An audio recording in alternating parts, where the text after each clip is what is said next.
Canada के prime minister Justin Trudeau ने एक आरोप लगाया था।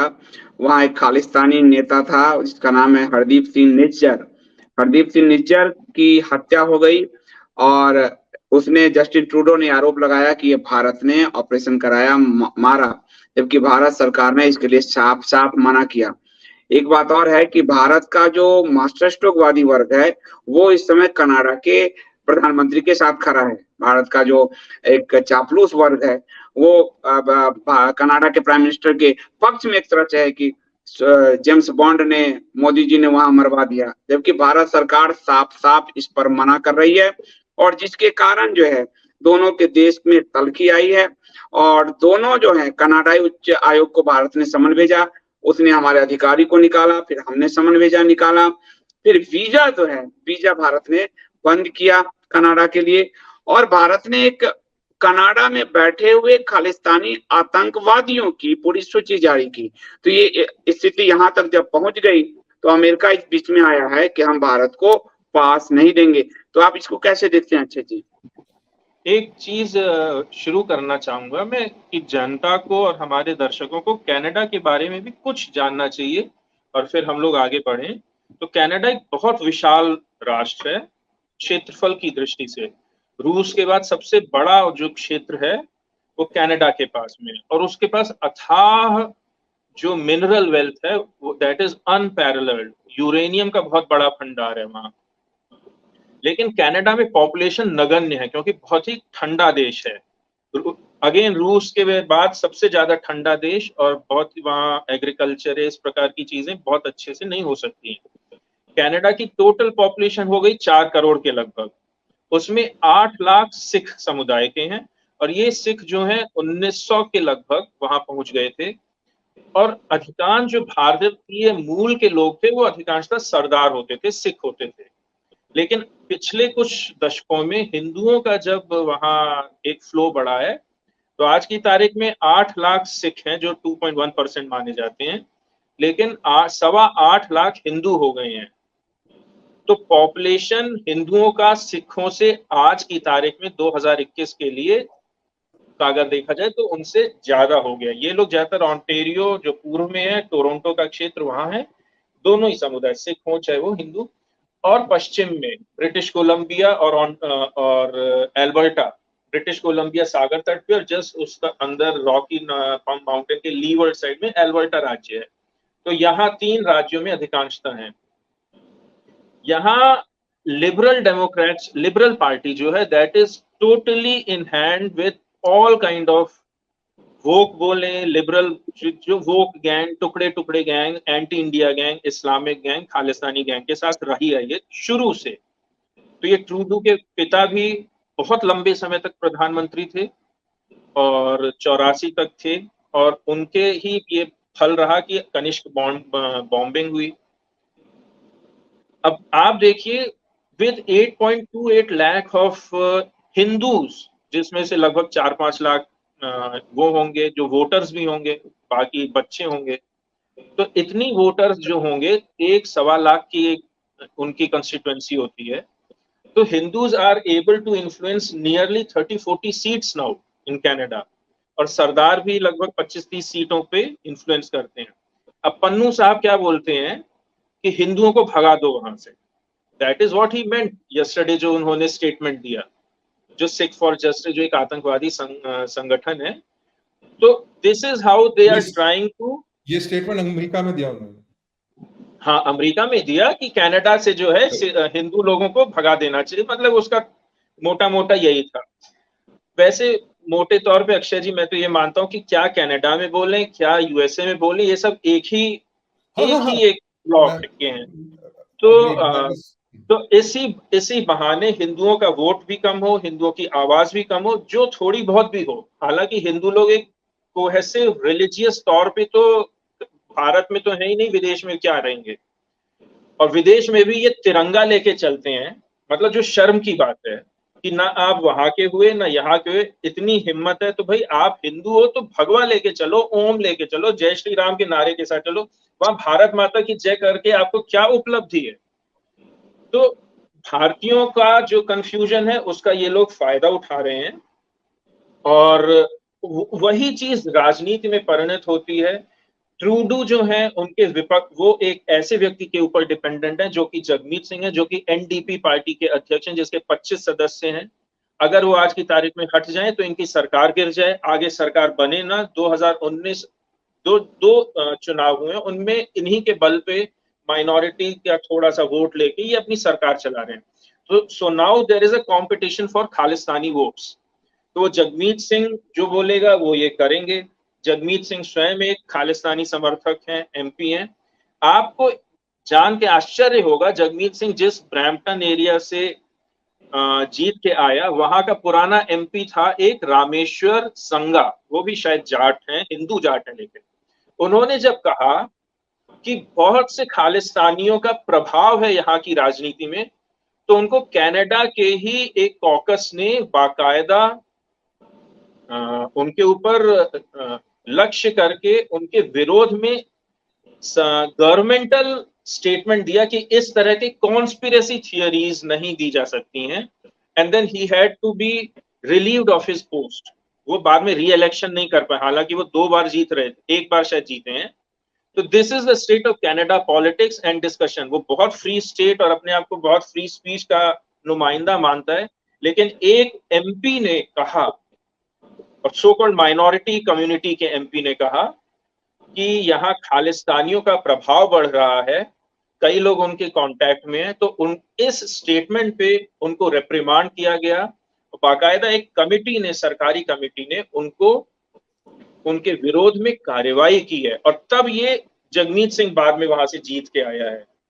तो ये कनाडा की स्थिति है, जहां कल ही एक पिता को शायद जेल डाला गया है कि उसने अपनी लड़की को डॉटर क्यों कहा, क्योंकि जेंडर फ्लूइडिटी का स्टेटस है।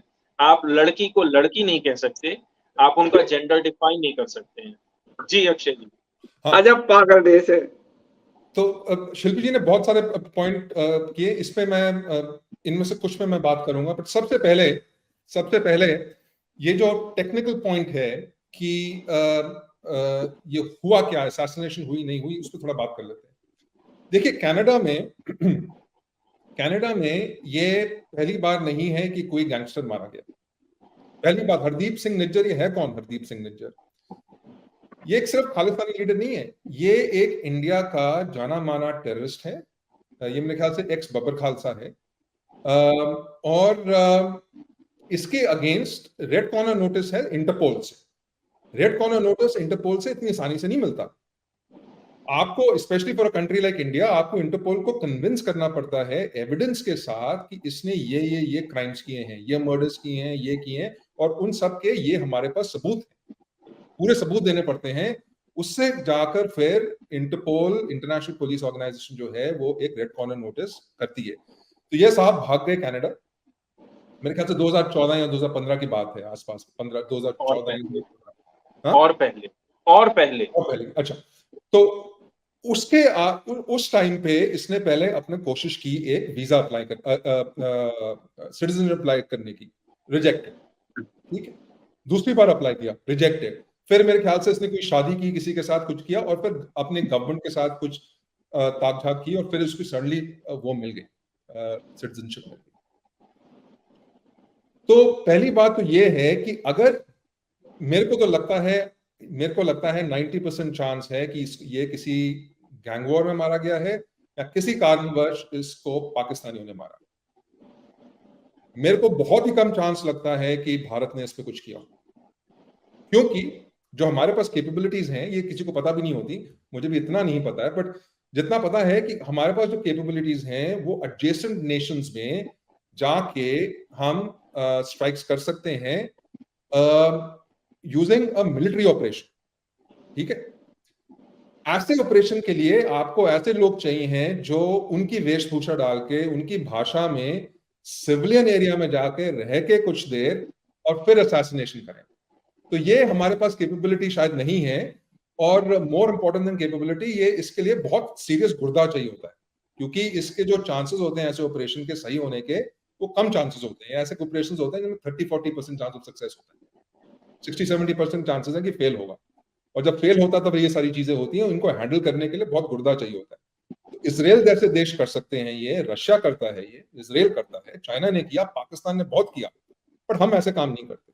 तो अगर हमको ऐसा कुछ कराना था तो हमने क्या किया होगा, वो भी मेरे को नहीं लगता हमने किया। हमने क्या किया होगा, किसी को पैसे देके ये करवाया होगा, और अगर पैसे देके किसी को करवाया होगा तो ऑलमोस्ट सर्टेनली जो इंडियन हाई कमीशन कनाडा में है वो लूप में नहीं होंगे, ठीक है। उनका कोई काम ही नहीं है इसमें, ठीक है, तो वो लूप में नहीं होंगे। तो ये बाहर से किया गया होगा, किसी को पैसा देके, किसी गैंगस्टर को पैसा देके, या आईएसआई के थ्रू भी हो सकता है, कुछ भी हो सकता है, किसी के थ्रू करा के ये इसको अगर किया होगा, मेरे को लगता नहीं किया, तो ये एलिगेशन उनकी गलत है। अब वो कह रहे हैं कि हमारे पास इंटरसेप्ट्स हैं, हमारे पास सिगेंट है। सिगेंट का मतलब होता है सिग्नल इंटेलिजेंस, कि भैया अगर आपने फोन पे किसी से बात की या रेडियो पे किसी से बात की तो वो जो रेडियो वेव्स हैं वो सैटेलाइट से वो उठा सकते हैं। ह्यूमन का मतलब होता है ह्यूमन इंटेलिजेंस, कि भैया हमारा कोई एजेंट है उसके अंदर, वो हमको इन्फॉर्मेशन दे रहा है, ठीक है। तो कोई हमारा डिप्लोमेट ऐसी कोई बातें कर भी नहीं रहा होगा फॉर द सिंपल रीजन कि उसको पता ही नहीं होगा इसके बाद, अगर कुछ एक्शन क्या होगा। डिप्लोमेट्स को नहीं पता होता ये सारी चीजें, ये बाहर से ही होता है। तो मेरे को नहीं लगता ऐसा कुछ है। अच्छा, दूसरी बात ये है कि ये पहली बार नहीं कि कोई मारा गया वहां। अभी रिसेंटली 1-2 साल पहले करीमा बलोच, ठीक है, इस पे मैंने भेजा है, उसको आप डाल दीजिए। करीमा बलोच पाकिस्तानियों ने मारा। करीमा बलोच एक बलोच इंडिपेंडेंस की एक्टिविस्ट थी, ठीक है, कनाडा में। उनको बीबीसी ने वर्ल्ड्स 100 मोस्ट इन्फ्लुएंशियल वुमेन में डाला हुआ था। उनको मारा गया कनाडा में। उससे पहले एक दूसरे जर्नलिस्ट को मारा गया, पाकिस्तानी जर्नलिस्ट को मारा गया कनाडा में। कनाडा का रिएक्शन क्या था? कनाडा की पुलिस का reaction, this is not a crime, ये एक्सीडेंट है। बताइए, ठीक है। ये एक दूसरा, एक चाइनीज नेशनल को भी मारा गया वहां, एक चाइनीज नेशनल को भी मारा गया है, और वहां भी कनाडा ने कुछ नहीं किया। तो मतलब इसका ये है कि ये सारी चीजें कनाडा में होती रहती हैं। ये इसलिए होती रहती हैं कि बहुत सारे लोग वहां जाते हैं अलग अलग देशों से, और फिर जो उन देशों के लोग होते हैं उन पे कार्रवाई करते हैं, फिर ये सारी चीजें होती हैं। कनाडा कभी कुछ नहीं कहता उनको। तो ये अभी हमें दिख रहा है कि पाकिस्तान जैसा देश 2 लोगों को वहां मार सकता है, सिर्फ पिछले 2 साल में 2 लोगों को वहां मार सकता है, कुछ नहीं होता। तो इसका मतलब ये है कि पाकिस्तान का वहां सिग्निफिकेंट प्रभाव है, पाकिस्तान का वहां सिग्निफिकेंट प्रभाव है। ये हो गया पॉइंट नंबर 1। पॉइंट नंबर 2 जो शिल्पी जी ने बात की कि जो हिंदुओं पे ये क्यों हो रहा है, मैं पूरी तरह से सहमत हूं उनसे। समस्या है कि बाहर के देशों में और हर जगह रिलीजन एक प्रोटेक्टेड कैटेगरी है। अगर आप प्रूव करें कि आपके ऊपर जो अटैक हो रहा है वो एक रिलीजियस अटैक है, उसके अंतर्गत आपको यूएन से लेके पूरे के पूरे इंटरनेशनल लॉ के अंतर्गत, भारतीय लॉ के अंतर्गत भी, मैंने एक्चुअली यहाँ आने से पहले एक विशेषज्ञ से भारतीय लॉ में भी बात की थी, कॉन्स्टिट्यूशनल लॉ से, हर जगह रिलीजन एक प्रोटेक्टेड कैटेगरी है। तो अगर आपको रिलीजन के बेसिस पे परसिक्यूट किया जा रहा है तो आप उस पर प्रोटेस्ट कर सकते हैं। It is a strong protest, it is much stronger than ethnicity and nationality. और हमारी ये प्रॉब्लम है कि एज अ पीपल हम रिलीजन को एक तो डिफाइन नहीं करते, दूसरा कहते हैं कि हम एक रिलीजन है ही नहीं, और हम कहते हैं कि हम इंडियन हैं। अगर आप इंडियन हैं और अगर आप पाकिस्तानियों से वहां फॉरेन सॉइल पे, यूके हो गया या यूएस हो गया या ऑस्ट्रेलिया हो गया या कनाडा हो गया, वहां लड़ रहे हैं, तो वहां की जो कंट्री जो वो हैं, जो लोग भी हैं, वो बोल रहे हैं कि आप अपनी जो डोमेस्टिक फाइट्स हैं वो यहां क्यों लेके आ रहे हैं। उनकी कोई सहानुभूति नहीं है आपके साथ, क्योंकि आप उनको ये नहीं जता पा रहे कि ये डोमेस्टिक फाइट नहीं है, हम अपनी रिलीजियस राइट्स को प्रोटेक्ट कर रहे हैं। आपकी रिलीजियस राइट्स क्या हैं? आपकी रिलीजियस राइट्स हैं कि आप अपने त्योहार मनाएं, अपने मंदिरों में जाएं बिना किसी प्रॉब्लम के, और अपने प्रोसेशंस निकालें। सारे अटैक्स कहाँ हो रहे हैं हिंदुओं पे? मंदिरों पे हो रहे हैं सारे अटैक्स। ऑस्ट्रेलिया में इतने सारे मंदिरों पे अटैक हुए, फिर कुछ यूके में हुए, फिर कुछ अमेरिका में हुए, कनाडा में तो हो ही रहे हैं बहुत सारे। अभी रिसेंटली यहाँ इंफॉर्मेशन आई थी कि यूके में एक लेस्टर में पिछले साल जबरदस्त अटैक हुआ था लेस्टर में, और एक गणेश जी का पंडाल निकाल रहा था और फिर उस पे एक सोमालियन मुस्लिम पुलिस ऑफिसर ने अटैक किया। तो अगर आप ये अपनी इंटरेक्शन में ये दिखा रहे हैं कि हम भारत के लिए पॉलिटिक्स कर रहे हैं, तो शिल्पी जी एकदम सही कह रहे हैं, वहां के लोग सही मायने में ये सोचेंगे कि एक्चुअली आप सेडिशन कर रहे हैं। ये सेडिशन नहीं तो एक फॉरेन कंट्री की पॉलिटिकल चीजें अपने सॉइल पर डिस्कस कर रहे हैं। ऐसा बात नहीं है कि दूसरे लोग नहीं करते, दूसरे लोग करते हैं, पर उनके पास ग्राउंड पावर होती है, उनके पास हार्ड पावर होती है अपना बात मनवाने की, क्योंकि अगर उनकी बात नहीं मानी जाती तो वो तोड़फोड़ करते हैं। आप तोड़फोड़ नहीं करते, आप नहीं कर सकते तोड़फोड़, ठीक है। तो अगर आप तोड़फोड़ नहीं कर सकते तो आपके पास सिर्फ एक ही ऑप्शन है कि आप, और जो सही ऑप्शन है कि आप अपनी रिलीजियस राइट्स प्रोटेक्ट करें। पर आप अपनी रिलीजियस राइट्स तब तक नहीं प्रोटेक्ट कर सकते अगर आप अपने आप को रिलीजन नहीं कहें। अगर आप कहें कि हम रिलीजन नहीं है तो सॉरी, आपकी रिलीजियस राइट्स प्रोटेक्ट नहीं होंगी।